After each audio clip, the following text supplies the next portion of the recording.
Umaga po no sa lahat ng ating mga taga-subaybay no. Ngunit napakasamang balita po nitong pag-grant ng injunction ng Pasig RTC. Opo, opo. Well, ang tanong dyan ng mga manggagawa, dahil Carlos, di ba, nung unang naging desisyon, nung inilabas itong TRO, may mga ginawa po ang inyo pong grupo, may mga ginawa ng hakbang. Ang DOLE, oo, ang may mga naririnig tayong mga ah, press release mula sa ating mga mambabatas. Ano na nangyari doon?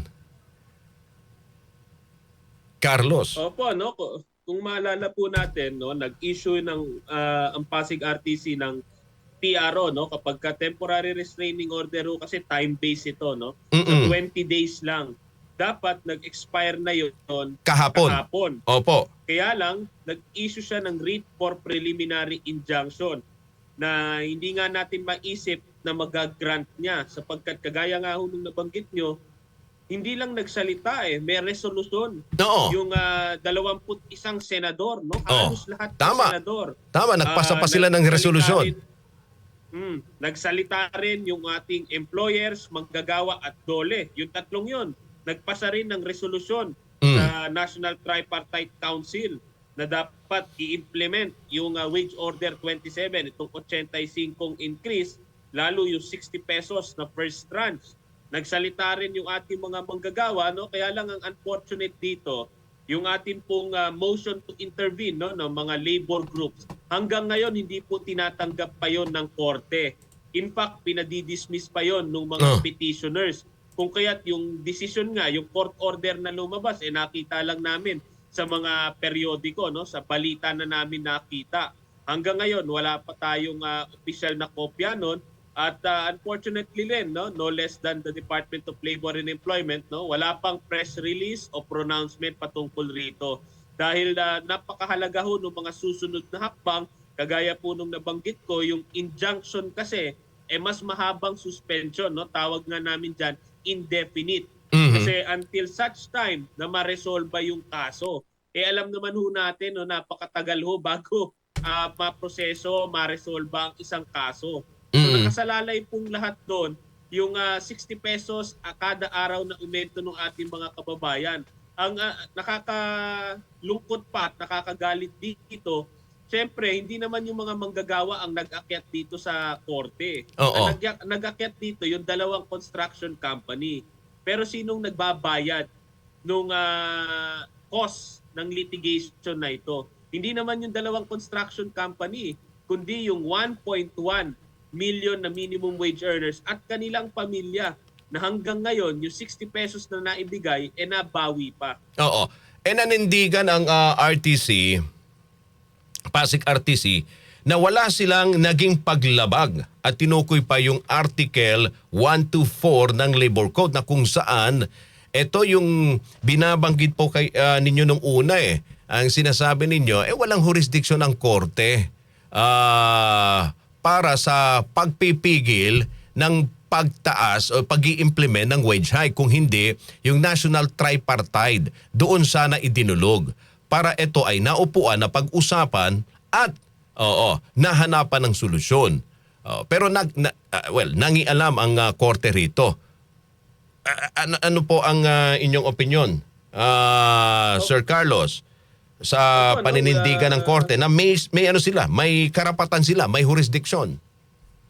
With due respect to the court, no, kami pa rin ay naninindigan na malinaw naman kasi yung labor code no, dalawang provision lang yon, no. Unang-una, yung apela dapat sa National Wages and Productivity Commission at dapat walang TRO o injunction kontra sa possession ng ating mga regional wage boards at NWPC for the primary reason na sila yung may expertise, sila yung may administrative power, sila yung pinagkalooban ng batas na sila ang dapat tumutalakay dyan sa tanong tungkol sa sahod. No? So kahit anong sabihin na question of law ng mga petitioners natin, dapat yun ay dinulog muna nila sa NWPC. So hindi nila inexhaust na nga yung administrative remedy tinakbo pa nila kaagad sa korte.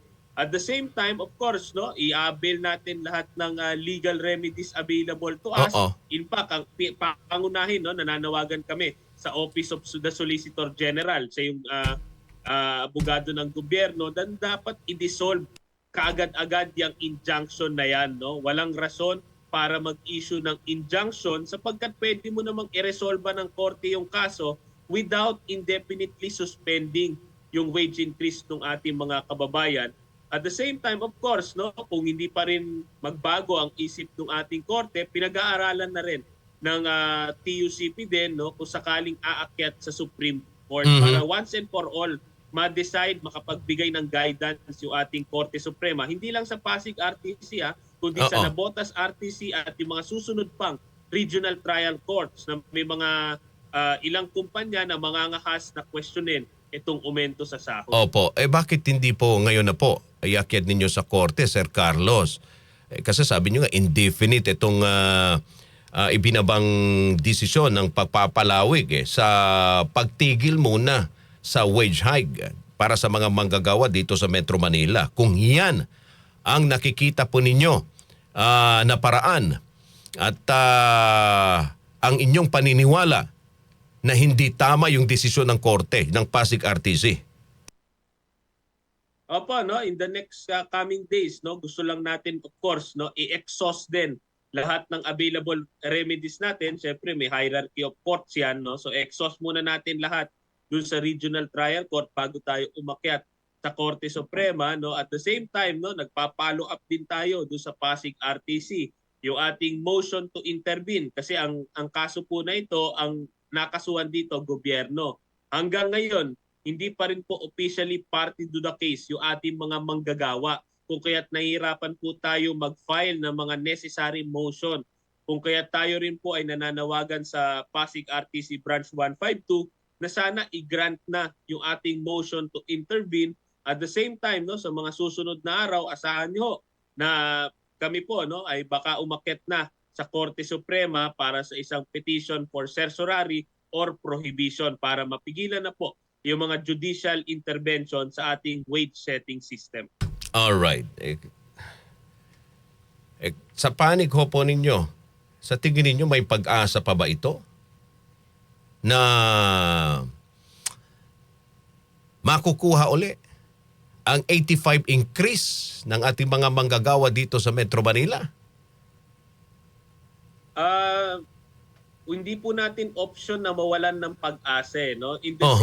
In the same case na nirerespeto natin yung otoridad ng ating judge, dapat din meron din tayong same level na respeto dun sa mga batas na dapat ipinapatupad, lalo yung RA 6727. Yan pong batas na yan, 1989 pa na inenact ng ating Kongreso, no? For the last 37 years, yan po yung sistema natin ng pagdadagdag sa sahod.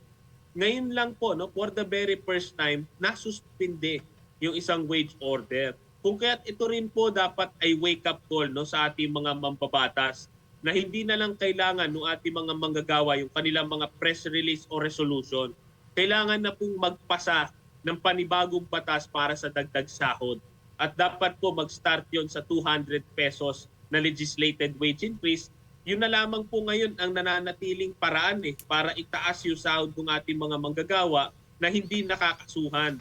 No? So kailangan po natin ng legislated wage increase na para sa buong bansa. Well, pero Sir Carlos, no, may sa panig po ng tripartite, may nakikita ho ba kayong may lapses ng konti kaya ganito ang naging kahantungan ng pagpapatupad ng wage hike? Kami po ay kasama dyan sa proseso ng pagtatakda sa sahod, no? Nagpa-participate kami for the longest time. Kami rin ngayon ay nag-participate, no? Napakahaba po ng mga konsultasyon, pati deliberasyon. Sa pananaw namin, no, dumaan ito sa tamang proseso, no? At hindi lang manggagawa nagsasabi niyan, pati employers. Yung pinakamalaking grupo ng employers, yung ECOP, Employers Confederation of the Philippines, sabi nila, nire-respeto nila yung wage order at in fact, dumaan ito sa tamang proseso. Oo. But of course, no, hindi din natin maalis sa isipan natin, ito kasi ang kauna-unahang beses na nag-dissent o kumontra Oo. yung ating grupo ng mga employer sa wage order na naibigay. Oo. So hindi natin maalis sa isip natin na baka yun din ang nagpalakas sa loob ng iilang mga kumpanya para iakyat ito sa korte. Kung kaya't kami pa rin ay nananawagan doon sa ating mga employers na ngayon may injunction pa rin kontra sa gobyerno, wala pong pumipigil sa ating mga employers na voluntaryo o kusa nyo pong ibigay yung karampatang aumento sa sweldo dahil alam naman po natin, no, manggagawa at employer, hindi naman naghihintay yung ating mga gastusin, yung ating mga utang, yung ating mga bayarin. Kung kaya't ngayon, no, nananawagan na kami sa ating mga employers na kusang magbigay ng karampatang dagdag sahod. Kahit may injunction. Kahit may injunction, no? Ang injunction po pinagbabawal dito i-implement Oo. yung wage order, no? I-implement ng DOLE. Oo. Pero wala pong pumipigil sa ating mga employers na kusang ibigay at Oo. marami na pong mga employers na yun po ang ginagawa. Voluntary. Okay. Voluntary. Sa mga employers. Okay.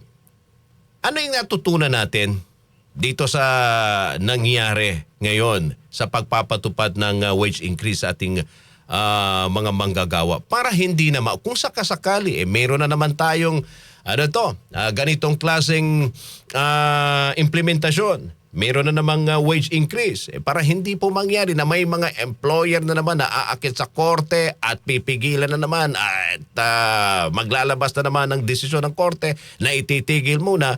Ano po yung mga leksyon ninyo na natutunan rito, Sir Carl? Kasi sabi nyo nga, parte ho kayo ng tripartite pag pinag-usapan yung patungkol sa pagpapatupad ng pagtaas sa sweldo, kasama ho kayo doon. Opo.